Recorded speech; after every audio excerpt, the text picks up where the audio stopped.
Hi, so we're on week 7, and this week we're going to conclude the types of healthcare organizations. And our last section on this is going to be on long-term care services and behavioral health. Those are two very broad topics. There is going to be much in these areas that you will address as a second-year student when you enroll in your course called Comparative Records. So our purpose of this is to introduce you to some of the terminology and some of the legislation and some of the issues that impact these areas, just enough to get you started in the program.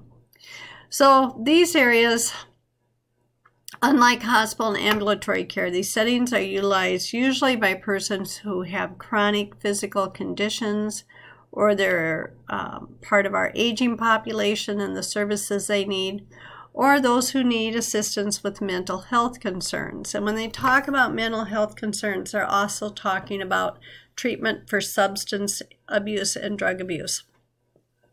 The cost of care in these settings is quite high, usually related to the length of service that is needed. For example, long-term care is often associated with the last few years of a person's life.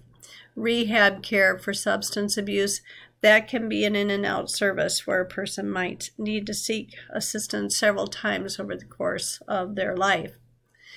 Other issues that impact this, the baby boomer generation, of course, is aging, and so that burden on long-term care services is going to be an issue in the United States, not only an issue in the United States, but other world populations as well.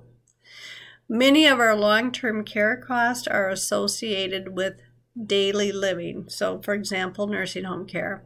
The other issue is that a lot of this is not covered under health insurance plans, which creates a financial burden for the resident, their families, and for our Medicaid system.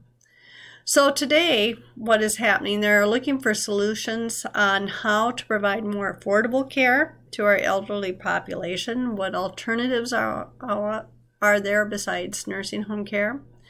Care for mental health services is always going to be a struggle in many states.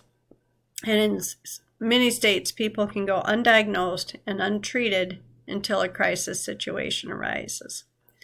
Other factors that influence these two settings, especially the setting with behavioral health, is that person's legal right to privacy, which means families can have a great deal of difficulty in getting treatment for their family members that need it. So there's nothing simple about long-term care and behavioral health. There are tough situations surrounding these.